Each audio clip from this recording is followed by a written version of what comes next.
la buena noticia que le dieron prácticamente a usted, donde por primera vez después de 33 años, el planteamiento del presidente Obama, del Congreso y del Departamento de Estado, hay una propuesta en el Congreso para que este embargo en materia de cooperación se levante y esté disponible a partir de del 2013.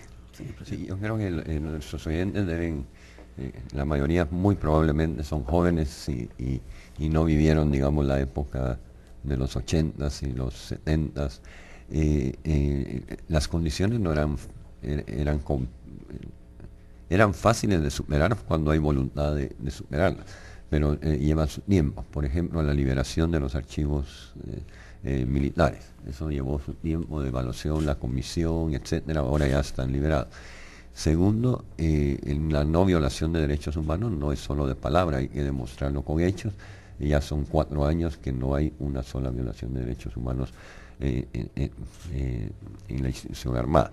Y lo otro es también el avance contra la impunidad. Nuevamente, igual que la salud y la educación hemos hablado aquí, la visión de integralidad de los temas de fondo tienen que ir integral. Trabaja Cancillería, trabaja el Ministerio de la Defensa, trabaja el presidente, pero también tiene que trabajar el ministro de Gobernación, el Ministerio Público, y los avances para los hechos de lesa humanidad. Es otro elemento que ha ayudado a que este embargo se relaje, se flexibilice y que se pueda tener la posibilidad de poder fortalecer institucionalmente al Ministerio de la Defensa. Creo que ese trabajo, este viaje de evaluación y de compartir información, creo que fue importante porque al ver la gráfica, por ejemplo, de incautaciones, ya no hay palabras, pues, ahí están. Son 8.2 millones de dólares diarios de incautación, eso es histórico, y eso se va a mantener, estoy seguro, y yo siempre he dicho que al narco se le combate con la ley, con los juicios, con las capturas, pero también quitándoles el negocio. Este año tuvimos la sorpresa en Centroamérica, porque fue sobre todo Honduras y Guatemala, de descubrir el gran tráfico de precursores químicos que estos criminales estaban planeando invadir la región. Afortunadamente les hemos dado muy duro en esto, ya llevamos varios laboratorios, uno bastante grande y 2 medianos y uno pequeño, y en Honduras llevan un mediano, así que vamos avanzando. Y sí, Ronaldo. Creo, presidente, que también es importante que los guatemaltecos comprendan y comprendamos que acá se suman una serie de circunstancias como nuestros avances tenidos en estos 4 años, ¿no? En esto que usted señala, incautaciones, capturas realmente importantes, y de alguna forma el poder parar lo que cuando llegamos estaba en proceso, que era el fortalecimiento de otros carteles del narcotráfico, y ahora se han en buena medida diluido. Pero digo que esto se suma, y el hecho del embargo estadounidense al apoyo al ejército se suma y se contrasta también con que me parece que empieza a pasar que en el gobierno estadounidense y dentro de sus propios políticos se comprende cada vez más la corresponsabilidad que se tiene en esta lucha contra el crimen organizado y contra el narcotráfico, porque realmente es ilógico y hasta injusto que Guatemala, por ejemplo, tenga que invertir miles de millones en la lucha contra el crimen organizado y el narcotráfico, siendo los consumidores otros mercados, otros países y no nosotros, cuando ese dinero se debería de estar invirtiendo urgentemente en salud, en educación, en carreteras, en escuelas, seguridad ciudadana, etcétera, y que ahora tenemos que hacer inversiones para defender o para proteger que esa droga no llegue hasta el mercado consumidor.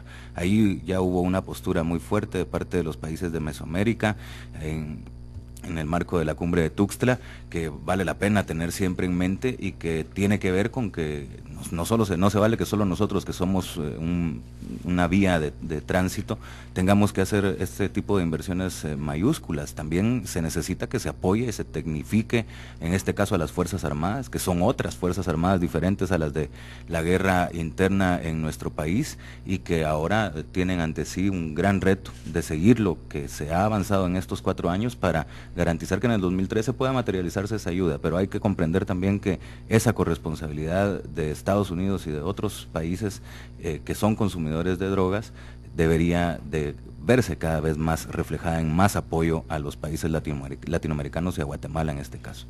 Sí, definitivamente la región somos el paso para el norte, ahí no tenemos quite. Y yo sí percibí, sobre todo con el señor Morton en la Dirección de Servicios de Inmigración y Control de Aduanas, que ya esa corresponsabilidad va permeando bastante a las autoridades y son por lo menos 4 temas importantes de la corresponsabilidad. La reducción del consumo. Si no hay mercado, si hay menos mercado, va a haber menos producción y va a haber menos tráfico.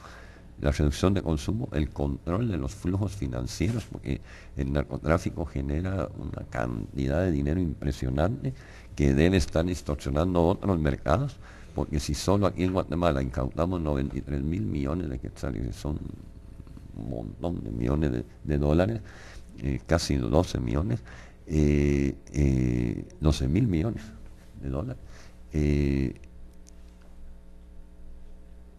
Ese dinero es sucio y viene a competir con las buenas empresas, viene a competir en negocios que empiezan a lavar el dinero y a competir en cosas. Pero contamina el mercado financiero, como se dice. Y ponga el ejemplo, explícalo de la carne, presidente, porque ese es un ejemplo muy claro de cómo distorsiona. El precio de la carne está totalmente distorsionado en el país porque los narcos estaban vendiendo ganado a precios muy bajos, porque a ellos no les importa vender a la mitad. Cuando necesitan lavar el dinero. Lo que necesitan es recuperar el cash, el dinero.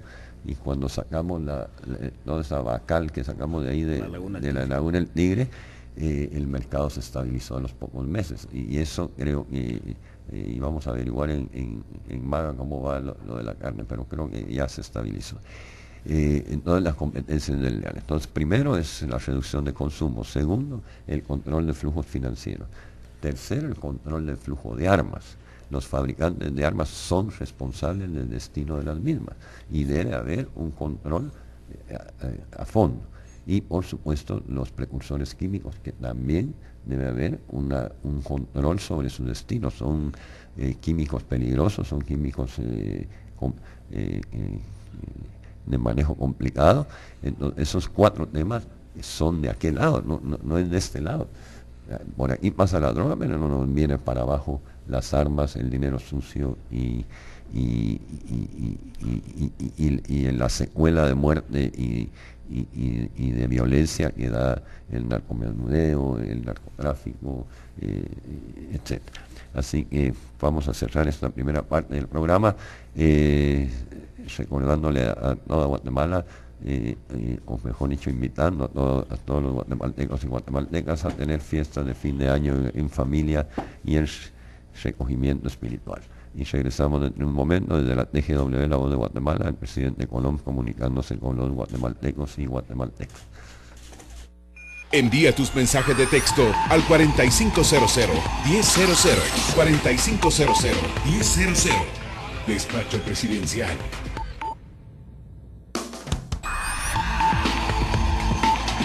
Despacho Presidencial.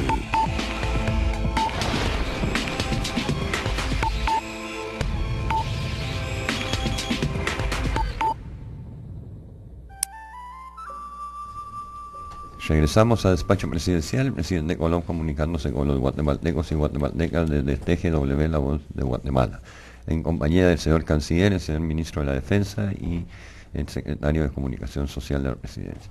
No me puedo aguantar las ganas de felicitar a los rojos por haber ganado su campeonato, 4-0 en el partido de ida y regreso. Felicitaciones a todo el equipo, a sus técnicos, y por supuesto a esa afición roja tan apasionada y tan disciplinada con su equipo. Tanto en el SICA como en las reuniones, que fueron 2 reuniones de SICA, como en las reuniones en Naciones Unidas y con el gobierno americano, creo que hay una apreciación equilibrada de los avances sociales y los avances de seguridad y justicia. Yo pienso que el modelo CICIG se va a convertir en un modelo para la región. porque todos los países tenemos el problema de la impunidad. Y creo que aquí ya se rompió esquema de impunidad en algunos temas delicados, como es el narcotráfico, como son los crímenes de lesa humanidad, los que se roban impuestos, los evasores de impuestos, etcétera, que ahora todos estamos bajo la misma ley. Y los avances de salud y educación que son evidentes, no se puede negar el haber pasado de 22 centros de atención permanente en 22 municipios, ahora se tienen 191 municipios donde hay servicios de salud 24 horas. Y las millones de consultas externas más en los hospitales centrales, con muchísimas dificultades porque hay una presión muy fuerte en los presupuestos de salud y educación. 1 millón de niños más en las escuelas, 10% reducción de la desnutrición en los 5 departamentos más afectados. Eso es un avance histórico del país. Ese reporte se va a entregar en los primeros días de enero y ya se tiene el reporte elaborado por el Banco Mundial. Solo Chiquimula, por ejemplo, redujo el 18.6% la desnutrición infantil. Yo creo que eso es un avance que todo el mundo lo ve, y son avances que, al igual que el embargo, al igual que el TPS, al igual que muchas cosas, y es un proceso, es un resultado de un proceso que ha tenido seguimiento permanente. Así que vamos avanzando. Canciller, yo quisiera preguntarte sobre cómo ves tú la reunión del TPS en el Departamento de Seguridad y Control de Aduanas de Estados Unidos, y qué percibiste tú de la información que nos dieron. Bueno, en primer lugar, el TPS es bien importante para Guatemala porque hay aproximadamente unos 800,000 guatemaltecos que están en Estados Unidos en forma irregular, por lo tanto no tienen su documentación adecuada para poder trabajar y poder estar en forma tranquila. Además han dividido las familias guatemaltecas y por lo tanto el TPS realmente es una parte de la política exterior de Cancillería que se le ha dado una enorme importancia. Desde que pasó Ágata, inmediatamente se hizo el estudio para ver los daños. Acuérdense que Guatemala no recibió el TPS con anticipación por no haberlo pedido. Sí lo tiene El Salvador, Honduras y Nicaragua, pero no así Guatemala. Lo que se queda claro es de que no se lo dan a Guatemala, no por Guatemala, porque nosotros hemos cumplido con todos los requisitos y hemos hecho una buena política bilateral con Estados Unidos, sino más bien es por efecto de la política interna en Estados Unidos. Hay muchos estados que están adquiriendo políticas en contra de los migrantes y por lo tanto para el presidente Obama, que es el que tiene que dar el TPS, porque eso no tiene que pasar por el Congreso, no lo ha podido hacer, a pesar de que hemos hecho una gran movilización con todos los líderes migrantes que están en Estados Unidos. Se organizaron en coordinación con la Cancillería, se dieron muchos, pero miles de mensajes de los propios congresistas y senadores a la Casa Blanca, y lo que se nos dijeron que no era, que muy probablemente el caso no está cerrado, precisamente por Guatemala. Sin embargo, podría haber algún cambio en los próximos meses.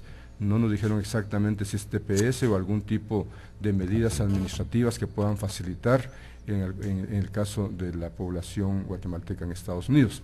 Esperamos. Hay que recordar que hay un proceso de una reforma de la ley de migración de Estados Unidos que ha sido el interés del presidente Obama, ¿es correcto? Sí, lo que nosotros planteamos desde el principio fue una nueva ley migratoria integral en Estados Unidos. Sin embargo, el presidente Obama no ha podido hacerlo por las presiones que tiene, porque ahí sí tiene que pasar por el Congreso. Ese sería lo ideal para una solución de mediano y largo plazo. Hay que reconocer que hay miles de guatemaltecos que están en una situación bastante complicada. Se han dividido las familias. Una nueva ley migratoria es unir familias de guatemaltecos y al mismo tiempo crear un espacio adecuado. Obviamente que el problema es integral y es de tener la posibilidad que el guatemalteco no tenga que emigrar, pero eso es un tema que no se va a resolver en el corto plazo. Gracias, ministro. Y el último comentario a la visita en Washington, también estuvimos reunidos con el directorio de la Universidad Nacional de Defensa, con la sorpresa que hay 2 guatemaltecos en el Salón de la Fama allá, Uno es el general Rodríguez, que fue jefe de la Fuerza Aérea de Guatemala, y nuestro ministro de la Defensa, el general Juan José Ruiz Morales, que está en el Salón de la Fama con los procedimientos que ellos usan en cuanto a las carreras militares, como las coronan hasta el jefe de su arma, y en el caso del general Ruiz, pues llegó a ministro. No solo fue jefe de su arma, sino que fue jefe de Estado Mayor del Ejército y está ejerciendo el Ministerio de la Defensa. Creo bien importante recalcar y informarle a nuestros oyentes este esfuerzo, este avance que se ha tenido desde más o menos noviembre del 2009. Esos 10 años de escalada de homicidios, una escalada espantosa que arranca en el año 2000 y se detiene en noviembre del 2009, y que a partir de ese mes ha estado bajando poquito a poco, 7.4% el año pasado, y este año esperamos entre un 4 y un 5%, y ese frenón se da nuevamente por procesos muy complicados, desde el fortalecimiento de la inteligencia civil, que se empezó desde el primer día de gobierno, a el fortalecimiento de la Inspectoría de la Policía Nacional Civil, que generó la depuración, el acompañamiento de CICIG, la coordinación con el Ministerio Público, todos esos hechos, la buena coordinación de las fuerzas combinadas entre el Ejército y la Policía Nacional, la recuperación de territorios importantes como la Franja Transversal del Norte, la Laguna del Tigre, el trabajo importante que se ha estado haciendo en la zona 18 con barrios seguros, el transurbano. Entonces, es una serie de acciones del plan que ahora estamos teniendo los resultados en cuanto a la cantidad y calidad de capturas, en cuanto a la calidad y cantidad de incautaciones. Creo que esos avances equilibrados con un avance importante de salud y educación es lo que le permite al país tener un final, un año 2011 con una macroeconomía sólida, con unas reservas monetarias con 29% más de las que recibimos, un crecimiento del 3.8%, se había estimado un 2.9% por todas las crisis internacionales, pero afortunadamente las exportaciones e importaciones aumentaron y aumentó la recaudación en un 18%, en fin, los números macroeconómicos consolidan ese equilibrio entre los avances de seguridad y justicia y los avances en salud y educación. ¿Hay mensajes, Ronald? Sí, presidente. Tenemos mensajes al 4500-1000. Si tienen la posibilidad de comunicarse con despacho presidencial, háganlo, pregunten, participen, sugieran y involúcrense también en lo que respecta a la conducción del país. Armando desde la zona 3 dice: presidente, es importante que la región centroamericana se integre, así como lo ha hecho la Unión Europea y los países sudamericanos, sobre todo en la lucha contra el crimen organizado. Ana María dice: buenos días, la seguridad que se tiene en Guatemala está mejor organizada y se ve que hay más planificación últimamente. Pedro, presidente, respecto al embargo que Estados Unidos tenía al ejército de Guatemala por violación a los derechos humanos, ¿podrá dar este país ayuda al ejército? Gracias. Lucy dice, ¿considera que el presupuesto de ingresos y egresos para el año 2012 es correcto o tiene alguna ilegalidad? Rigoberto, desde la zona 18, dice, Estados Unidos debe seguir vigilante del actuar del ejército para que no haya violaciones a los derechos humanos. Blanca, señala: buen día, presidente, hay que garantizar que los productos de la canasta básica no suban tanto y el gas tampoco. Hay que imponer sanciones a quienes estén especulando con los precios. Presidente, respecto del salario mínimo, ¿cuándo se tomará una decisión? Y Martín dice: presidente, gracias por impulsar programas sociales, ya hay un pequeño avance, esperamos que continúe. Gracias. Definitivamente el comentario del Enrique en cuanto a la integración. Centroamérica ha tenido 4 temas, uno que ha sido permanente desde los 60, que es el comercio intracentroamericano. Pero y más allá del mercado común centroamericano, creo que Centroamérica en este año demostró en dos temas complicados como es la lucha, cómo gestionar el cambio climático en nuestra región y cómo enfrentar en conjunto la seguridad regional contra el crimen organizado. Creo que Centroamérica ha dado otra muestra de ese espíritu y esfuerzo